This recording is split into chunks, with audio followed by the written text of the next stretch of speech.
Praise the Lord. ஆண்டவருடைய நாமம் மகிமைப்படுவதாக. இந்த காலவெளியிலேயும் ஆண்டவருடைய சமூகத்தில் கூடி வந்திருக்கிற உங்கள் ஒவ்வொருவரையும் ஆண்டவர் ஆசீர்வதிப்பாராக. ஆண்டவருக்கே சகல கனமும் மகிமையும் துதியும் உண்டாயிருப்பதாக. இந்த காலவெளியிலேயும் அவருடைய சமூகத்தில் கூடி வந்திருக்கிற உங்களை தேவன் தம்முடைய அளவில்லாத பிரசன்னத்தினாலே நிரப்புவாராக. சோத்தரிக்கிறோம். அவருடைய சமூகத்தில் ஆயத்தத்தோடு இருக்கிற உங்கள் மேல் கர்த்தருடைய புதிய கிருபை, புதிய இரக்கம், புதிய தயவுகள், புதிய ஆசீர்வாதங்கள் உங்கள் ஒவ்வொரு மேலும் கர்த்தர் இந்த காலவெளியிலே வர்ஷிக்க பண்ணுவாராக. நம்ம எல்லாரும் கண்களை முடிச்சோம் பண்ணலாமா? உங்களை அதிகமாக நேசிக்கிற நல்ல பிதாவே, இந்த நல்ல அருமையான நேரத்திற்காக நன்றி செலுத்துகிறோம். இந்த புதிய நாளை எங்களுடைய ஆண்டவரே ஆயுள் நாட்களோடு கூட ஒரு நாளாக இணைத்து ஆண்டவரே சோத்திரம் உம்மை காண, உம்மை துதிக்க, உம்மை மகிமைப்படுத்த செய்த எல்லா கிருபைகளுக்காய் சோத்திரம் தாழ்த்துகிறோம். பெரிய காரியங்களை செய்யுங்க ஆண்டவரே, மகத்துவமான காரியங்களை செய்யுங்க ஆண்டவரே. அப்பா உம்மை சோத்திரம் பாடப்படுகிற பாடல்களுக்கு கர்த்தருடைய வார்த்தை ஜெபம் எல்லாவற்றிலும் இப்படி பிரசன்னம் இருக்கட்டும். இயேசுவின் ரத்தம் ஜெயம், இயேசுவின் நாமத்தில் ஜெபிக்கிறோம் ஜீவனுள்ள நல்ல பிதாவே, ஆமென். Praise the Lord. 2013வது வருஷத்திலே ஒரு ஞாயிற்றுக்கிழமையில் ஜெபத்திற்கு போவோம் என்கிற தலைப்பிலே கர்த்தருடைய வார்த்தை பிரசங்கிக்கப்பட்டது. அந்த செய்தியின் 2வது பாகத்தை வெளியிடுகிறோம். அந்த வார்த்தைகளை நாங்கள் மறுபடியும் ஒளிபரப்ப செய்கிறோம். கேளுங்கள். காத்துக்கொள்ள வேண்டியவைகளை காத்துக்கொள்ளுகிற அந்த இருதயத்தை ஆண்டவரிடத்தில் பெற்றுக்கொள்வோம். கர்த்தர் நம்மை ஆசீர்வதிப்பாராக. ஆமென். யோவான் 7ஆம் அதிகாரம் 53, 8ஆம் அதிகாரம் 1 நான் வாசிக்கிறேன், கவனியுங்கள். பின்பு அவரவர் தங்கள் தங்கள் வீட்டுக்கு போனார்கள். இயேசு ஒலிவமலைக்கு போனார். அருமையானவர்களே, ஜெபம் பண்ண போவோம் என்கிற தலைப்பிலே கர்த்தருடைய வார்த்தையை நாம் கேட்டோம். உங்களுக்கு சொன்னபடி இயேசு கிறிஸ்துவோடு கூட அநேக மனிதர்கள் உட்கார்ந்து அநேக காரியங்களை, அநேக கருத்துக்களை பேசிக்கொண்டே இருந்தார்கள். பிறகு ஒரு நேரம் வந்தது, அவரவரும் தங்கள் வீட்டுக்கு போய்விட்டார்கள். இயேசுவோ ஜெபிக்க ஒலிவமலைக்கு போனார். நிறைய பேர் பேசிக்கொண்டே இருக்கிறார்கள். பேச சொன்னால் நாளெல்லாம் பேசிக்கொண்டிருப்பார்கள். ஆனால் ஜெபம் பண்ண வா என்று சொன்னால் அவர்களுக்கு முடியாது. அது வெறும் பேச்சோடு உன் வாழ்க்கை நின்று விடுமானால் உன் வாழ்க்கையிலே ஆசீர்வாதம் இல்லை. அருமையானவர்களே, நாம் என்னதான் பேசினாலும் முடிவு ஜெபமாய் இருக்க வேண்டும். பைபிள் சொல்கிறது, நீ ஒன்றை குறித்து கவலைப்படாமல் எல்லாவற்றை குறித்து ஸ்தோத்திரத்தோடு கூட ஜெபத்தினால் விண்ணப்பத்தினால் எனக்கு நீ தெரியப்படுத்து என்று ஆண்டவர் சொல்லியிருக்கிறார். அப்போ ஜெபத்திலே தான் கர்த்தருக்கு தெரிவிக்க முடியும். சும்மா பேசிக்கிட்டு இருந்தா அது கர்த்தருக்கு தெரிவிக்கிறது ஆகாது. ஸ்தோத்திரிக்கிறோம். சில ஆட்கள் நினைக்கிறாங்க, நான் பேசிக்கிட்டு இருக்கிறேனே, என் பேச்ச ஆண்டவர் கேட்டு எனக்கு உதவி செய்யக்கூடாதா, இதுக்கு நான் தனியா முழங்கால் பட்டு ஜெபிக்கணுமா அப்படின்னு சொல்லி. இல்ல, நீங்க ஒரு மனிதர்களோடு மனிதரா உட்கார்ந்து 1000 கதைகளை பேசிக் கொண்டிருந்தாலும் அது ஜெபம் ஆகாது. அதை கர்த்தர் கேட்டு அதற்கு பதில் அனுப்புவதற்கு அது வேல்யூபிள் பாயிண்ட் கிடையாது. அதை ஸ்தோத்திரத்தினாலும் அது விண்ணப்பத்தினாலும் அது ஜெபத்தினாலும் மெருகூற்றி அதை கர்த்தருக்கு தெரியப்படுத்துறாங்க. அதை கர்த்தர் அக்செப்ட் பண்ணுவார், கர்த்தர் அதை எடுத்துக்கொள்வார். சும்மா நீ பேசிக்கிட்டு இருந்தாலும் ஜெபமாய் மாறாது. ஜெபம் என்பது அதற்கென்று தேவ சமூகத்துக்கு போய் முழங்கால் படியிட்டு அவருடைய திருமுகத்தை நோக்கி ஆண்டவரே என்று அவரை பிதாவினுடைய முகத்தை நோக்கி இயேசு கிறிஸ்துவின் நாமத்தினால் பிதாவை நோக்கி பார்த்து நாம் பரிசுத்த ஆவியானுடைய வல்லமையோடு கூட நாம் ஜெபிக்கிறது ஜெபம். சோத்திரிக்கிறோம். ஆகவே இந்த கடைசி நாட்களிலே ஜெபம் தேவை. சும்மா பேசிக்கிட்டு இருந்தா வெற்றி வராது. சோத்திரிக்கிறோம். தேவனுடைய பிள்ளை, இந்த கடைசி நாளில் குடும்பங்கள் ஜெபிக்க வேண்டும், சபை ஜெபிக்க வேண்டும், வாலிபர்கள் ஜெபிக்க வேண்டும், வாலிப சகோதரிகள் ஜெபிக்க வேண்டும், வயதானவர்கள் ஜெபிக்க வேண்டும். ஜெபிக்கிற ஊழியம், ஜெபிக்கிற சபையாக நம்முடைய சபை மாற வேண்டும். இந்த கால வேளையிலே ஆண்டவர் உங்களுக்குள்ளே அந்த ஜெப ஆவியை வைக்கும்படியான நோக்கத்தோடு இன்றைக்கு ஆண்டவர் எங்களோடு கூட பேசிக் கொண்டிருக்கிறார். தேவனுடைய பிள்ளையே, நீங்கள் எவ்வளவு பேசினாலும் பிரச்சனை தீராது. ஆனால் நம்முடைய பிரச்சனைகளுக்கு எல்லாம் தீர்வு நாம் தேவ சமூகத்திலே ஜெபிப்பதுதான். நீங்கள் ஜெபிக்கிறீர்களா? அல்லாவிட்டால் பேச்சோடு நீங்கள் முடித்து வீட்டுக்கு போய் விடுகிறீர்களா? நிறைய பேர் பேசிக்கிட்டே இருப்பான், பேசி முடிச்சுட்டோன்னே எல்லா வீட்டுக்கு போலாமா நீ போயிடுவான். ஆனால் முழங்கால் படித்து ஜெபிக்க ஆள் இல்லை. தேவனோடு பங்கு போட்டு ஜெபிக்க ஆள் இல்லை. தேவனுடைய பாரத்தை புரிந்து ஜெபிக்க ஆள் இல்லை. அநேகருக்குள்ள பிசாசு ஜெபத்தை ஒரு கடினமான விஷயம் என்று அநேகருடைய இருதயத்தை ஃபோக்கஸ் பண்ணி வச்சிருக்கிறான். நிறைய பேர் ஜெபமா அது போருப்பா, ஜெபமா அது பாவக்க கசப்புப்பா, ஜெபமா அது முடியாதுப்பா, ஜெபமா அது வராதுப்பா என்று நிறைய பேரை ஜெபம் என்கிற அந்த அனுபவத்துக்குள் போகாதபடிக்கு நிறைய கொண்டு அவர்களுக்கு பேரும் கிறிஸ்தவர்கள் தான். நீ கிறிஸ்தவனாக இருப்பதனாலோ பெந்தேகோஸ்தே சபைக்கு வருவதனாலோ அல்லது நான் பரிசுத்தாவியை எல்லாம் பெற்றவன் என்று நீ சொல்லிக் கொள்வதனாலோ அருமையான தேவ பிள்ளையே, நீ வேதத்தை எடுத்துக்கொண்டு நானும் கிறிஸ்தவன் என்று சொல்வதனால வெற்றி அல்ல. அருமையான தேவ பிள்ளையே, நிகழ்காலத்திலே உன் ஜெபம் ரொம்ப அவசியமா இருக்கிறது. தாவீது சொல்றார், நானோ ஜெபம் பண்ணி கொண்டிருக்கிறேன் என்று தாவீது சொல்லுகிறார். ஜெபம் பண்ணினேன் என்பது பெரிதல்ல, ஜெபிப்பேன் என்பது பெரிதல்ல. ஜெபம் பண்ணி கொண்டிருக்கிறேன். நிகழ்காலத்திலே நீ ஜெபிக்கிறாயா என்பதுதான் விஷயம். அருமையான தேவ பிள்ளையே, இன்றைக்கு நான் ப்ராப்பர்ட்டிகளா தீர்க்க தரிசனமா சொல்றேன். என்னன்னா, இன்றைக்கு குடும்பங்களிலே ரெண்டு விதமான கிரியைகள் இருக்கணும். ஒண்ணு, ஒரு குடும்பத்தை சாத்தான் கிரியை பண்ணணும், இல்லாட்டா கர்த்தருடைய கிரியை ஒரு வீட்டுல இருக்கணும். யாருடைய வீட்டுல சோத்திரிக்கிற ஜபம் இல்லையோ கட்டாயம் அவருடைய வீட்டிலே சாத்தானுடைய கிரியைகள் இருக்கும். யாருடைய வீட்டிலே ஜபம் இருக்கிறதோ கட்டாயம் கர்த்தருடைய கிரியைகள் அங்கே இருக்கும். உன்னுடைய வாழ்க்கையிலே தேவன் கிரியை செய்கிறாரா? உன் வீட்டிலே தேவனுடைய வேலை நடக்கிறதா? கர்த்தர் உன் வீட்டில் கிரியை செய்கிறார் என்பதை உன்னால் சொல்ல முடியுமா? என் ஆண்டவரின் வீட்டில் ஒவ்வொரு நாளும் கிரியை செய்து கொண்டிருக்கிறார். அவருடைய கிரியைகள் என் வீட்டில் இருக்கிறது, அவருடைய செயல்கள் என் வீட்டில் இருக்கிறது, அவருடைய அசைவாடுதல் வீட்டில் இருக்கிறது, அவருடைய தொடுதல் வீட்டில் இருக்கிறது. அவர் என் வீட்டில் ஒவ்வொரு நாளும் கிரியை செய்கிறார் என்ற ஒரு சாட்சி உங்கள் வாழ்க்கை இருக்கிறதா? யோபு சொல்கிறார், தேவனுடைய செயல் என் வீட்டின் மேல் இருந்து கொண்டே இருக்கிறது என்று சொல்கிறார். யார் ஜெபிக்கிறார்களோ அவர்கள் வீட்டின் மேல் கர்த்தர் கிரியை செய்து கொண்டே இருப்பார். அருமையானவர்களே, நீங்கள் எவ்வளவு சம்பாதிக்கிறீர்கள் என்பது பெரிதல்ல, உங்கள் பிள்ளைகளுக்கு நீங்கள் எவ்வளவு சேர்த்து வைத்தீர்கள் பெரிதல்ல, நீங்கள் சொந்த வீடா வைத்தீர்கள் என்பது பெரிதல்ல, நீங்கள் எவ்வளவு உழைக்கிறீர்கள் என்பது பெரிதல்ல, நீங்கள் எவ்வளவு சம்பாதிக்கிறீர்கள் என்பது பெரிதல்ல, நீங்கள் எவ்வளவு வேர்வை சிந்துகிறீர்கள் பெரிதல்ல. அதற்கு மேலாய் கர்த்தர் எவ்வளவு உங்கள் வீட்டிலே கிரியை செய்கிறார் என்பதை பொறுத்துத்தான் தேவனுடைய நன்மைகள் இருக்கிறது என்பதை புரிந்து கொள்ளுங்கள். உங்கள் குடும்பத்தின் முன்னேற்றத்துக்காக, உங்கள் நல்வாழ்வின் முன்னேற்றத்துக்காக நீங்கள் ஓடி ஆடி என்ன சம்பாதித்தாலும் அது பெரிய விஷயம் அல்ல. அருமையான தேவனுடைய பிள்ளையே, ஆண்டவர் கிரியை செய்ய வேண்டும். நீங்கள் எவ்வளவு வேலை செய்கிறீர்கள் என்பது முக்கியம் அல்ல, அந்த வேலையிலே கர்த்தருடைய வேலை குறுக்கிடப்படுகிறதா என்பதுதான் முக்கியம். சோதரிக்கிறோம். இன்னைக்கு உலகம் சொல்லுவாங்க, என் வாழ்க்கை என்னுடைய கையிலே, என் முன்னேற்றம் என் கையிலே, என் கையே எனக்கு உதவி என்று உலகத்திலே சில தத்துவங்கள் சொல்லுகிறார்கள்.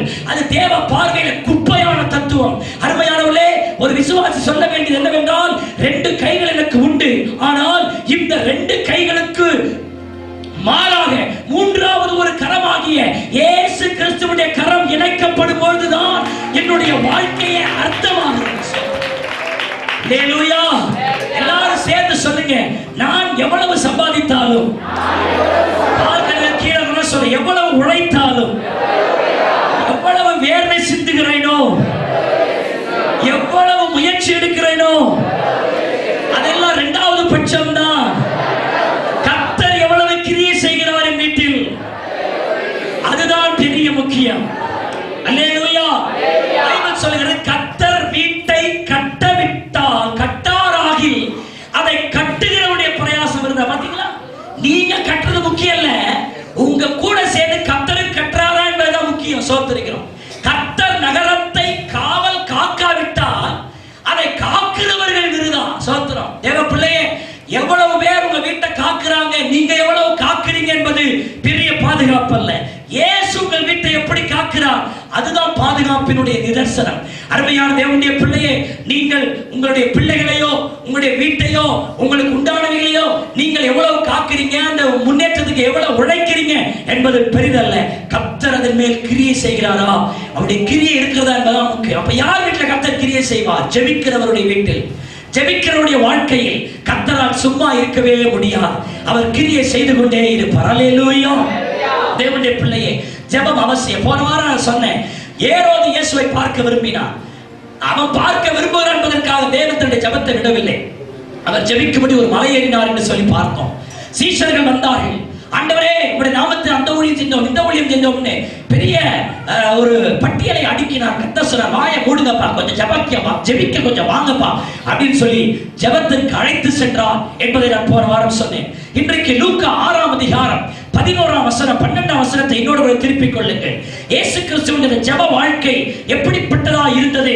லூக்கா 6ஆம் அதிகாரம் 11ஆம் வசனம் 12ஆம் வசனத்தை நான் வாசிக்கிறேன், கவனிங்கள். லூக்கா 6ஆம் அதிகாரம் 11, 12. அவர்களோ மூர்க்க வெறி கொண்டு இயேசுவை என்ன செய்யலாம் என்று ஒருவரோடு ஒருவர் ஆலோசித்து இயேசுவை என்ன பண்ணலாம், இயேசுவை எப்படி சாகடிக்கலாம், இயேசுவினுடைய கதையை எப்படி முடிக்கலாம், இயேசுவை எப்படி கொலை பண்ணலாம், இயேசுவை எப்படி ஒழிச்சு கட்டலாம், இயேசுவை என்ன பண்ணலாம்யா அப்படின்னு இயேசுவையே அந்த உலகம் ஆலோசனை பண்ணிட்டு மூர்க்க வெறி கொண்டு ஆலோசனை பண்ணாங்க. அடேங்க அப்பா, இதுக்கு மேல ஒரு தமிழ் வார்த்தையை சொல்லவே முடியாது கோபத்திற்கு.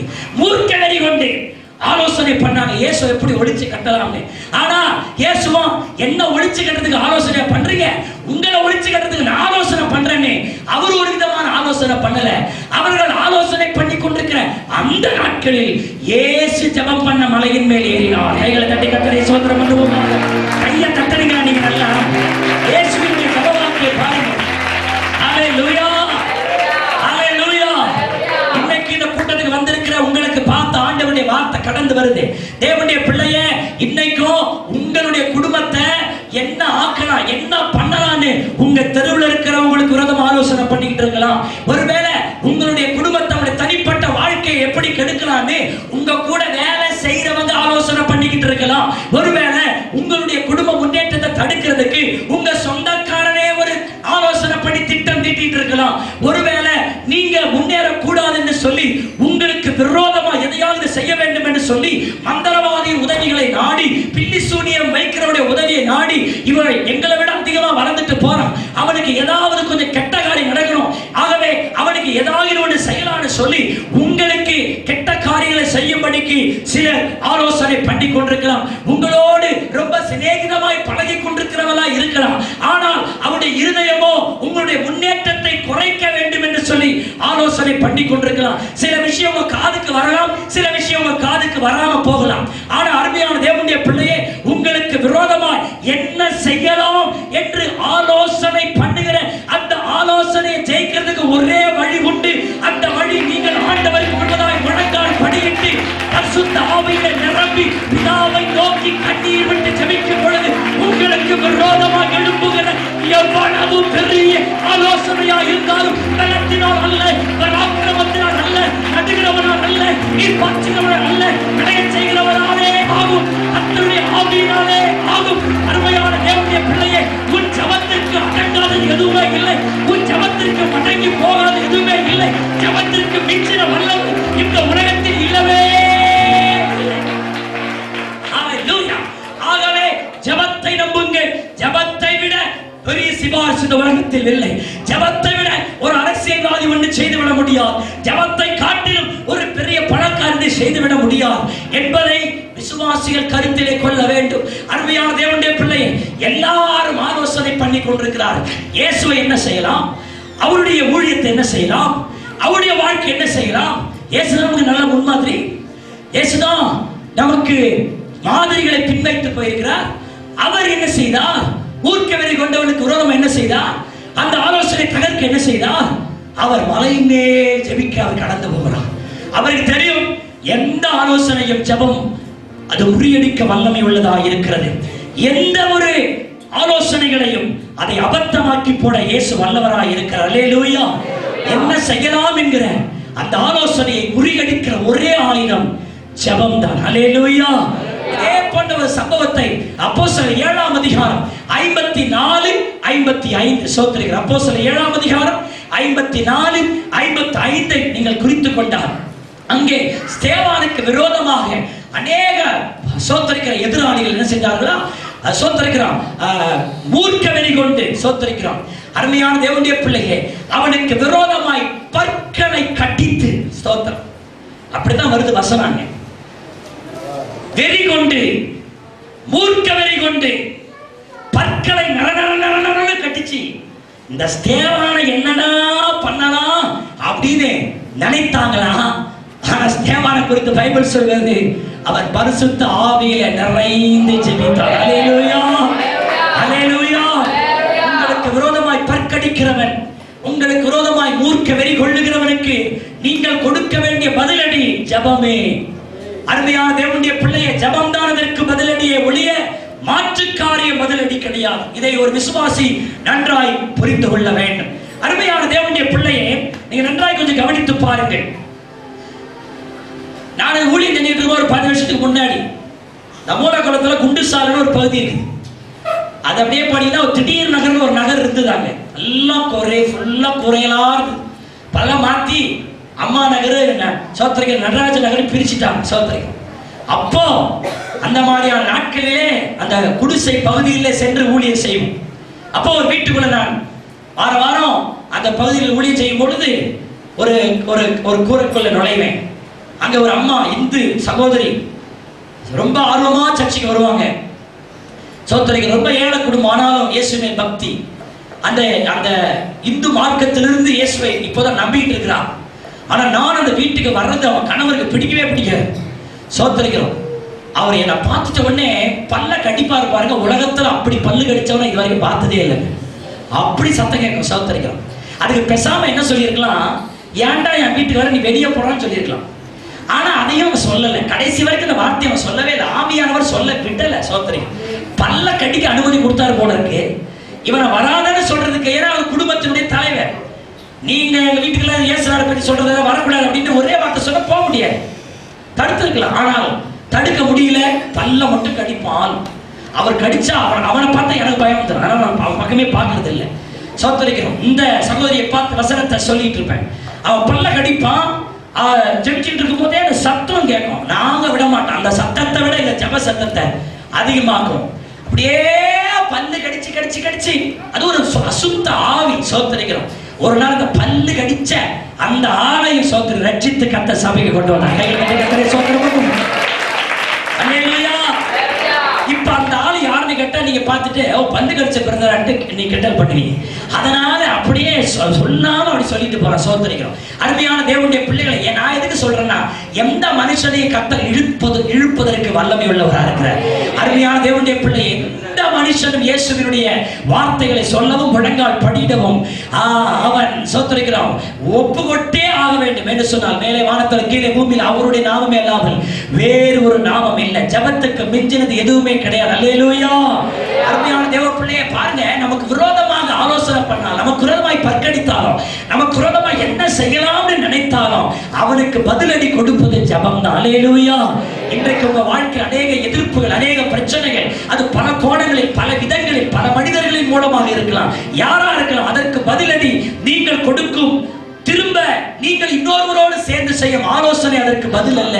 பிதாவுடைய சமூகத்தில் முழங்கால் படியிட்டு இயேசு கிறிஸ்துவின் நாமத்தினாலே ஆவியானுடைய பலத்தோடு நீங்கள் ஜெபிப்பதுமே அதற்கு பதிலாக இருக்கிறது. அல்லேலூயா. பாருங்க, இந்த ஸ்தேவானுடைய வாழ்க்கையில பாத்தீங்கன்னா, அவனை கல்லெடுக்க பல்ல கட்டிக்கிறான், மூர்க்க வெறி கொண்டு பாய்கிறாங்க. அவனோ ஆவியில் இருந்து என்ன செய்யறான், ஜெபிக்கிறான். அந்த இடத்துல சவுல் என்னப்பட்ட ஒரு வாலிபனும் அதை வேடிக்கை பார்த்து கொண்டிருந்தான். அவன் தான் பிற்காலத்துல பவுலாய் மாறின தேவனுடைய ஊழியக்காரன். சோத்திரம். அப்போ அந்த சவுலுக்கு ஒரு பெரிய ஆச்சரியம். பாரு, இவனை எல்லாரும் கல்லெடுத்து அடிக்கிறாங்க, இயேசு கிறிஸ்துவுக்கு விரோதமா சொல்லாதன்னு சொல்றாங்க. ஆனா இவன் பாரு, இவ்வளவு அடியும் வாங்கிக்கிட்டு, இவ்வளவு திட்டையும் வாங்கிக்கிட்டு, ஜபத்தை மட்டும் விடாம அவன் முழங்கால் படிட்டு ஜெபிக்கிற விதத்தை பாருங்களேன்னு சொல்லி இந்த வாலிபன் சோத்தரிக்கிறோம் அந்த ஜபத்தை கவனித்தான். ஆகனால் பிற்காலத்தில் இயேசு கிறிஸ்து அப்போஸ்தலர் 9ஆம் அதிகாரத்தில் கர்த்தர் அவனை தொட்ட பொழுது அப்போஸ்தலனாகிய பவுல் செய்த முதல் காரியம், அவன் முழங்கால் படியிட்டு ஜெபிக்க தன்னை ஒப்புக் கொடுத்தான். அல்லேலூயா. அல்லேலூயா. அவனுடைய ஊழியம் ஏன் வெற்றியா இருந்துன்னு சொன்னா, அவன் ஊழியத்தில் கர்த்தர் அவனை சந்திச்ச முதல் அவன் செய்த ஒரு பெரிய காரியம், முழங்கால் படியிட ஆரம்பிச்சுட்டான். சோத்தரிக்கிறோம். ஆண்டவரே, நான் என்ன செய்ய சித்தமா இருக்கிறேன் அப்பவே அவன் ஜெபிக்க ஆரம்பிச்சுட்டான். சோத்தரிக்கிறோம். காரணம் என்னவென்றால், அவன் சோத்தரிக்கிறோம் அந்த ஸ்தேவான் என்கிற அந்த மனிதனுடைய ஜெப வாழ்க்கையை இவனை நிச்சயம் பாதித்தது. சோத்தரிக்கிறோம். ஆகவே இவனும் ஜெபிக்கிறவனாய் மாறிவிட்டான். அவன் ஊழியம் ஜெப ஊழியமாய் மாறிவிட்டது. அப்போஸ்தலனாகிய பவுலுடைய ஊழியம் தவறா இருந்துச்சுன்னு சொன்னா, அவன் ஊழியத்தை ஆரம்பிக்கும் போது ஜெபத்தோடு உபவாசத்தோடு தன் ஊழியத்தை ஆரம்பித்தான். அரேபியா தேசங்களிலே அவன் பல மாதங்களாய் உபவாசித்து தனித்திருந்து ஜெபம் பண்ணி பிறகுதான் அவன் ஊர்களுக்குள்ளே தேவனுடைய சுவிசேஷத்தை சொல்ல வந்தான். இயேசு கிறிஸ்துவின் ரோல் மாடல் அப்படியே பவுல் பின்பற்றினான். ஆகவே தான் இயேசு கிறிஸ்துவோடு கூட 12 சீஷர்கள் சாதிக்க முடியாத ஒரு பெரிய சாதனையை பவுல் சாதிக்க முடியாத காரணம் என்னவென்றால், இயேசு ஜெபம் பண்ணி எப்படி ஊழியத்தை ஆரம்பித்தாரோ அதே போல பவுல் ஜெபம் பண்ணி ஆரம்பித்தான். ஜெபத்துக்கு அதிகமாய் முக்கியம் கொடுத்தான். ஜெபத்திலே போராடுகிறவனாய் இருந்தான். ஜெபத்தை அதிகமாய் அவன் வலியுறுத்தினான். ஆகவே அநேக சபைகளை கட்டவும், அநேக தடைகளை மேற்கொள்ளவும் கர்த்தர் அவனுக்கு கிருபை தந்தார். அல்லேலூயா. அருமையான பவுல் படிச்சவனுக்கும் பிரசங்கம் பண்ண தெரிஞ்சது, படிக்காதவனுக்கும் பிரசங்கம் பண்ண அவனுக்கு தெரிந்தது. அருமையான தேவனுடைய பிள்ளை ராஜாக்களுக்கும் பிரசங்கம் பண்ண அவன் அறிந்திருந்தான். அவன் அற்புதங்களும் அடையாளங்கள் வரங்களையும் அவன் பெற்றிருந்தான். அவன் போகிற இடங்களில் எல்லாம் வெற்றி உண்டாயிருந்தது.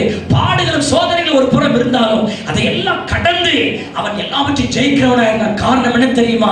தனக்கு விரோதமா என்ன காரியங்கள் வந்தாலும் அதை ஜெபத்தினாலே முறியடிக்கிறவனா இருந்தான். ஆமென், ஹல்லேலூயா, ஹல்லேலூயா. பாருங்க, தனக்கு விரோதமாய் முறுமுறுத்த பொழுது, வெறி கொண்ட போது இயேசு ஜெபிக்க போனார். அதே போல தனக்கு விரோதமாக காரியங்கள் வந்த போது ஸ்தேவான் ஜெபிக்க போனார். ஸ்தேவானை பார்த்த பவுலும் அப்படியே ஜெபிக்க ஆரம்பிச்சிட்டான். இன்னைக்கு நான் சபையில சொல்றேன், ஜெபிக்காம சும்மா வெட்டி பேச்சு பேசுற ஆளு கூட ரொம்ப சவகாசம் வைக்காதீங்க. சோத்தரிக்கணும். சரி, ஆட்கிட்ட பேசினாலே அவளை பாரு, இவனை பாரு, அவனை பாரு, இவனை பாரு, அந்த ஊரை தெரியுமா, இந்த ஊரை தெரியுமா, இவன் எங்க இருந்து வந்தவன் தெரியுமா, அவன் எங்க போனவன் தெரியுமா, இப்படியே ஊர்கதையே பேசிட்டு விசுவாசி பேரு தான். ஆனா அவங்க கிட்ட போனாலே ஒரு ஆவிக்குரிய வாசனையே வராது, ஜெப வாசனையே வராது. எல்லாம் குறை குறை குறை, அந்த குறை இந்த குறை, அந்த பேச்சு இந்த பேச்சு.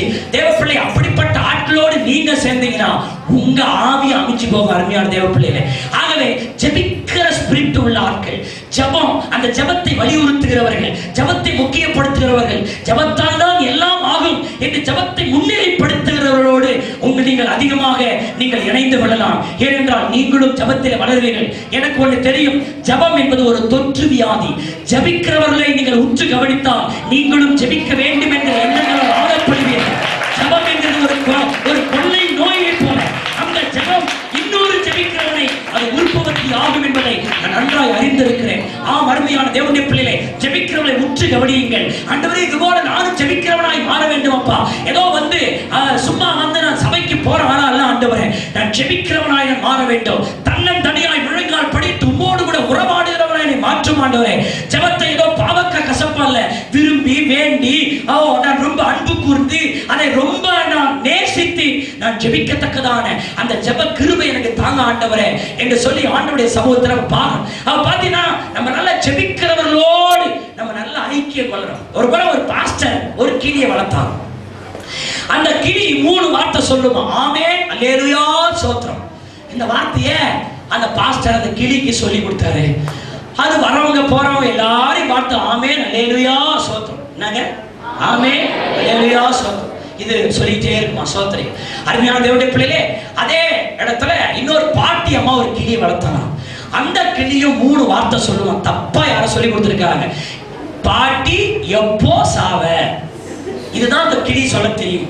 எப்ப பாட்டி வீட்டுக்குள்ள வந்தாலும் பாட்டி எப்போ சாவ. இது ஆமென், அல்லேலூயா, ஸ்தோத்திரம். இது எப்போ பாட்டி சாவ. இது 3 வார்த்தை இப்படி உற்சாகப்படுத்துற வார்த்தை. இது தொலைஞ்சு போகிற வார்த்தை. ஸ்தோத்திரம். இந்த பாட்டிக்கு ரொம்ப கஷ்டமா இருக்கு. நம்ம வளர்க்குற கிளியே நம்மளை பார்த்து எப்ப சாவ எப்ப சாவன்னு கேக்குதே, என்னப்பா இதுன்னு சொல்லி அந்த கிளி மாத்த முடியல. ஸ்தோத்திரம். ஆயாவுக்கு ரொம்ப வருத்தம். ஒரு நேரம் சொன்னா பரவாயில்ல, எந்த நேரமும் சொல்லிட்டு இருந்தா எப்படி இருக்கும் யோசனை பண்ணி பார்க்க. சாவ, நீ செத்துருவ, நீ செத்துருவானா அவன் அப்பயே செத்தே போவான். ஸ்தோத்திரம். அப்படி ஆகவே இப்படி இருந்துச்சு. ஒரு நாள் இந்த பாட்டியம்மா எதர்ச்சியா இந்த பாஸ்டர் வீட்டுக்கு வந்தாங்க. இந்த பாஸ்டர் வீட்லயே ஒரு கிளி இருக்கிறத பார்த்து ஆச்சரியப்பட்டு, உங்க வீட்லயும் பாஸ்டர் கிளி இருக்கா? ஆமா, கிளி இருக்கு அப்படின்னு. உள்ள போனே இந்த பாட்டியை பார்த்து சொல்லிச்சான், ஆமென், அல்லேலூயா, ஸ்தோத்திரம் நினைச்சான். இந்த பாட்டிக்கு என்ன ஆச்சரியம் பாருங்க. இப்ப நீங்க கூட கதை எவ்வளவு அருமையா கேட்குறீங்க பாருங்க. வசனம்னா என்ன கேட்குறீங்களா? எல்லாரும் முகம் தொங்கி போயிருக்கும். வசனம் என்னடா வசனமா இருக்கு. இப்ப கதை கேட்டவொடனே சூரியனை பார்த்து தாமரை போல விரித்து அழகாக இப்போது கதை கேட்டுக் கொண்டிருக்கிறீர்கள். இந்த கதை முடிஞ்சு இப்ப வசனத்தை கவனிப்போம்னா மறுபடியும் சூரியன் மறைந்த தாமரையா மாறிடும் போல இருக்கு. சோத்திரம், சோத்திரம், சோத்திரம். அருமையான தேவ பிள்ளைகளே, பாருங்க அப்படி இருந்துச்சா. இந்த பாட்டியம்மாவுக்கு ரொம்ப வருத்தம் ஆயிடுச்சா. என்ன வருத்தம் ஆயிடுச்சு? என்னடா இது நம்ம கிளி இப்படி இருக்கு, பாஸ்டர் கிளி மட்டும் இப்படி இருக்க. சரி, அவ பாஸ்டர் கிட்ட, பாஸ்டர் இந்த கிளியை ஒரு வாரம் எங்க வீட்டுக்கு தாங்க, என் கிளியோடு கூண்டுல நான் வைக்கிறேன். இந்த கிளியினுடைய நல்ல சுவாபம் அந்த கிளிக்கு என்ன செய்யட்டும், வரட்டும் அப்படின்னு சொல்லிட்டு கேட்டுச்சான். பாஸ்டரும் பெருந்தன்மையோடு கொடுத்தாராம். ஒரு வாரத்தை திருப்பி கொடுத்துருக்கமா, அந்த கிளி இல்லாம நம்மளால இருக்க முடியாது அப்படி. உடனே கிளி போச்சு, எந்த கூண்டுல வச்சுட்டாங்க. பாட்டி எப்போ சாவ என்ற கிளிக்கு பக்கத்துல ஆமென், அல்லேலூயா, ஸ்தோத்திரத்து பக்கத்துல வச்சுட்டாங்க. வச்சுட்டு கொஞ்ச நாள் கழிச்சு அந்த பாட்டியம்மா சரி எப்படி இருக்கு நிலைமை எப்படி இருக்குன்னு சொல்லி போலாம்னு சொல்லி போனா, பாட்டி கிளி மறுபடியும் எப்போது கூட சொன்னா, பாட்டி எப்போ சாவா. அதற்கு ஆமென், அல்லேலூயா, ஸ்தோத்திரம் அது சொல்லுது. அருமையான தேவனுடைய பாட்டி கிளி சொல்லிச்சு, பாட்டி எப்போ சாவாய். அதற்கு முதல் வார்த்தை ஆமென், அப்படியா கிடவுது. அல்லேலூயா. கர்த்தருடைய நாமம் மகிமைப்படுவதாக. சோத்திரம். முடிஞ்சது கதை. அவ்வளவுதான். எப்படி பாட்டிக்கு இப்ப செத்தே போக வேண்டும் என்கிற எண்ணம் வந்துருச்சு பாருங்கள். அதுக்கு முன்பதாக நல்ல இடத்துல அல்லேலூயா ஆமென் சோத்திரம் சொன்ன கிளி இப்போ எந்த இடத்துல ஆமென் சொல்லணும், எந்த இடத்துல அல்லேலூயா சொல்லணும், எந்த இடத்துல சோத்திரம் சொல்லணும் தெரியாம இந்த கிளியோடு சேர்ந்து அந்த கிளியும் கெட்டு போச்சு. தேவ பிள்ளையை இன்னைக்கு நான் என்ன சொல்ல விரும்புறேன்னு சொன்னா, ஒரு தேவனுடைய பிள்ளை ஜெபிக்கிறவர்களோடு, தேவனோடு உறவாடுகிறவர்களோடு, தேவனோடு ஐக்கியம் கொள்ளுகிறவர்களோடு, அப்படி அந்த மாதிரி ஸ்பிரிட்டுள்ள ஆளோடு பழகணும். அதுக்காக எல்லாரையும் பகைக்க சொல்லல.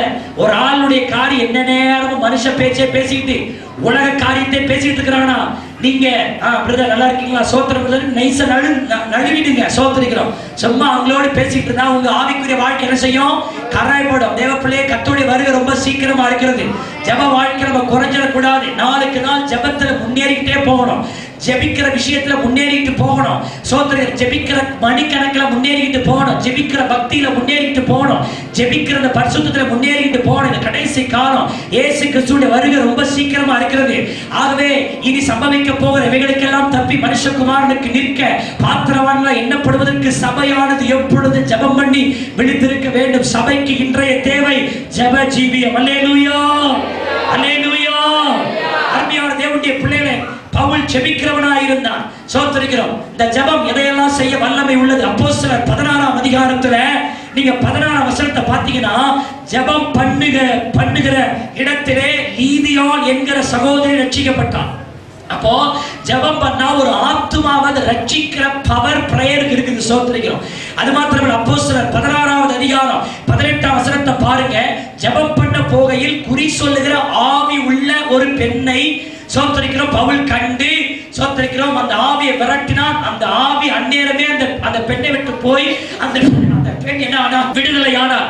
அப்போஸ்தலர் 16ஆம் அதிகாரம் 26ஆம் வசனத்தை வாசி பார்த்தீங்கன்னா, ஜெபம் பண்ணி கொண்டிருக்கும் போதே சிறைச்சாலையின் அஸ்திபாரங்கள் அதிர்ந்தன, அது கட்டுகள் எல்லாம் அருந்தன, கதவுகள் எல்லாம் திறந்தன என்று சொல்லி வேதத்தில் வாசிக்கிறோம். அப்படியானால் 3 காரியம். ஜெபம் பண்ணா ஆத்துமாக்கள் ரட்சிக்கப்படுவாங்க. ஜெபம் பண்ணா பிசாசுகள் விலகி ஓடும். ஜெபம் பண்ணா எந்த கட்டுகளையும் அருந்து போக பண்ணும். அல்லேலூயா, அல்லேலூயா. சத்தமா அல்லேலூயா சொல்லுங்க. அல்லேலூயா. எல்லாரும் சொல்லுங்க. ஜெபம் வல்லமை உள்ளது. ஜெபிக்கிற இடத்திலே சாத்தான் கிரியை செய்ய முடியாது. ஜெபிக்கிற இடத்திலே ஆத்துமாக்கள் ரட்சிக்கப்படுவார்கள். ஜெபிக்கிற இடத்திலே எந்த கட்டுகளும் அறுக்கப்படும். ஜெபம் வல்லமை உள்ளது. எத்தனை பேர் ஆமென்னு சொல்றீங்க? ஜெபம் வல்லமை உள்ளதுன்னு சொல்லி அல்லேலூயா. கையை தட்டி கர்த்தரை துதிங்க. ஜெபம் வல்லமை உள்ளது. ஜெபம் வல்லமை உள்ளது. ஜெபத்தை குறித்து நான் சொல்லணும்னா சொல்லிட்டே போலாம். அப்போஸ்தலர் 1ஆம் அதிகாரம் 8ஆம் வசனத்துல பாத்தீங்கன்னா, சீஷர்ல பார்த்து ஆண்டவர் சொன்னாரு, சோத்திரிக்கிறோம், பரிசுத்த ஆவி உங்களிடத்திற்கு வரும், அப்பொழுது நீங்கள் பலன் அடைவீர்கள். பரிசுத்த ஆவி உங்களிடத்திற்கு வரும்போது நீங்கள் என்ன அடைவீர்கள்? சொன்னாரா சொல்லலையா? நீங்கள் உலகத்திலே சாட்சியா இருப்பீர்கள். சமாரியாவிலே, யூதாயாவிலே, எருசலேமிலே, பூமியின் கடைசி வரைக்கும் எனக்கு என்னவா இருப்பீங்க? எது வரும்போது? பரிசுத்த ஆவி உங்களிடத்திற்கு வரும். எல்லாரும் சொல்லுங்க. பரிசுத்த ஆவி வரும். பரிசுத்த ஆவி உங்களிடத்திற்கு வரும்னு சொன்னார். அடுத்த சோத்திரிக்கிற அதே அப்போஸ்தலர் 1ஆம் அதிகாரத்துல நீங்கள் சோத்திரிக்கிற 11ஆம் வசனத்தை வாசி பார்த்தீங்கன்னா, தூதர்கள் சொல்றாங்க அந்த சீஷரை பார்த்து என்ன சொல்றாங்கன்னா, உங்களுக்கு முன்பதாக எழுந்தருளி போன இயேசு எப்படி போனாரோ அப்படியே திரும்பவும் வருவார். 8ஆம் வசனத்துல இயேசு சொன்னார். என்ன சொன்னார்? பரிசுத்த ஆவி உங்களிடத்திற்கு வரும். அது முடிச்சு இயேசு போயிட்டார். இப்ப தூதர்கள் சொல்றாங்க சீஷரை பார்த்து, இயேசு எப்படி போனாரோ அப்படியே திரும்பவும் வருவார். சரி, வருவார். வர்றது வரட்டும். நம்ம கொஞ்சம் தூங்குவோம். சீஷர்கள் இல்ல. எல்லாம் கொஞ்சம் கவனிங்க. வர நேரம் என்ன செய்யட்டும்? வரட்டும். வர நேரம் வரட்டும். நம்ம அப்படி மூளையில கொஞ்சம் உட்காருவோம். அப்படி சீஷர்கள் உட்காரல. ஏன்னா வருண வாக்குத்தத்தம் இருக்கு, வருண வாழ்த்துதல் இருக்கு. ஆகவே வர நேரத்துல வரட்டும் என்று சீஷர்கள் உட்காரல. வர நேரத்துல வரட்டும் அப்படின்னு உட்காரல. அதே அதிகாரத்துல 16ஆம் வசனத்துல அவர்கள் ஜெபத்திலும் வேண்டுதலிலும் தரித்திருந்தார்கள். கை தட்டி கர்த்தரை ஸ்தோத்திரம் பண்ணுங்க. அல்லேலூயா. எல்லாரும் சொல்லுங்க.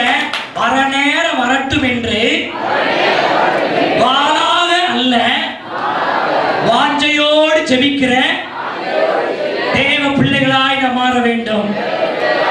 அல்லேலூயா. வர நேரம் வரட்டும். சொல்லுங்க. வர நேரம் வரட்டும். விசுவாசி அல்ல, வாஞ்சையோடு ஜெபித்து அதை பெற்றுக் கொள்ளுகிறவன் விசுவாசி. கைகளை தட்டி கர்த்தரை ஸ்தோத்திரம் பண்ணுங்க. ஐயா எல்லாம் கட்டுங்க. எல்லாம் சோர்வுல விலகி போ. அரை நேரம் வரட்டும் உட்கார்ந்து இருக்கிறவங்க ஜெபம் பண்ணி சகலத்தையும் இழுத்து பெற்றுக்கொள்ள வேண்டும். ஹல்லேலூயா. ஆகவே ஜெபம் ரொம்ப தேவை. அருமையான தேவ பிள்ளைகளே, ஜெபம் நமக்கு ரொம்ப அவசியமா இருக்குது. நான் ஜெபத்தை குறித்து ஒரு 7 ரொம்ப முக்கியமான குறிப்பு கொடுக்கிற பாருங்க, நீங்க குறித்து கொள்ள வேண்டும். சோத்திரிக்கிறோம். லூக்கா 22ஆம் அதிகாரம் 47 பாருங்க. சோதனைக்கு உட்படாதபடி எழுந்திருந்து ஜெபம் பண்ணு. Stand up, arise, எழும்பு, get up and pray. எழுந்திருந்து ஜெபம் பண்ணு அப்படின்னு ஆண்டவர் சொல்றார். ஜெபம் என்ன? தூசியை உதறி விட்டு எழும்பு, மரித்தோரை விட்டு எழும்பு, சீயோனே எழும்பு. அண்ணால் எழுந்து ஜெபிக்க போனார் என்று பைபிள் சொல்லுகிறது. எழும்பு. நீ உட்கார்ந்து இருந்தா உன்னால ஜெபிக்க முடியாது. கண்ட சோர்வுகள், கண்ட பிரச்சனைகள் அதை விட்டு எழும்பு, அப்பதான் ஜெபிக்க முடியும். சில ஆட்கள் அப்படிதான் ஜெபத்துக்கு வர முடியாத காரணம் அவங்களை சுத்தி இருக்கிற சூழ்நிலையில அவங்களை போட்டு அமிக்கி வச்சிருக்கு. ஆண்டவர் சொன்னாரு, இந்த சோதனையெல்லாம் பார்த்து நீ உட்கார்ந்து இருந்தா நீ கடைசி வரைக்கும் ஜெபிக்க மாட்டேன். சோதனைக்கு உட்படாதபடி அந்த சூழ்நிலை விட்டு எழுந்து என்ன செய்? ஜெபம் பண்ணு. ஹல்லேலூயா, ஹல்லேலூயா. ஆகவே சூழ்நிலையே பார்த்துட்டு என்னால முடியலங்க, என்னால முடியல, அது பிரச்சனை, இது பிரச்சனை, அது காரியம், இது காரியம் அப்படின்னா மூக்கு இருக்கிற வரைக்கும் சளி இருக்கிற வரைக்கும் இருந்துகிட்டு தான் இருக்கும். கடல்ல இருக்கிற வரைக்கும் அலை இருந்துகிட்டே தான் இருக்கும். ஒருத்தர் சொன்னார், மனம் என்று ஒன்று இருக்கிற வரைக்கும் அதுல போராட்டம் இருந்துட்டு தான் இருக்கும். அதை பார்த்துட்டு எவ்வளவு நாள் இருக்கிறது? அப்பப்ப சோர்வு, அப்பப்ப சோர்ந்து போறது, அப்பப்ப பிரச்சனை, கேட்கறது கிடைக்கலாம் சோர்வு, வர்றதெல்லாம் சோர்வு, எல்லாத்திலையும் சோர்வு சோர்வு சோர்வு. சோர்ந்திருக்கிற தேவப்பிள்ளை எழும்பு, சோர்வை விட்டு எழும்பு. ஒருத்தன் அப்படித்தான் என்ன பண்ணனா, படுத்த படுக்கையா நீட்ட காலையும் கையை நீட்ட வச்சுக்கிட்டு சோத்திரன் சோத்திரன் சோத்திரன். ஒருத்தவங்க வந்து கேட்டேன், ஏட்டா ஜெபிக்கிற நல்லா எழுந்து முழங்கால் படி ஜெபிக்கிறது இல்லையா? இப்படி படுத்தே ஜெபம் பண்றிய? சர்வ சாஸ்தாங்கமாய் பணிந்து என் ஆண்டவரை தொழுது கொள்ளுகிறேன்.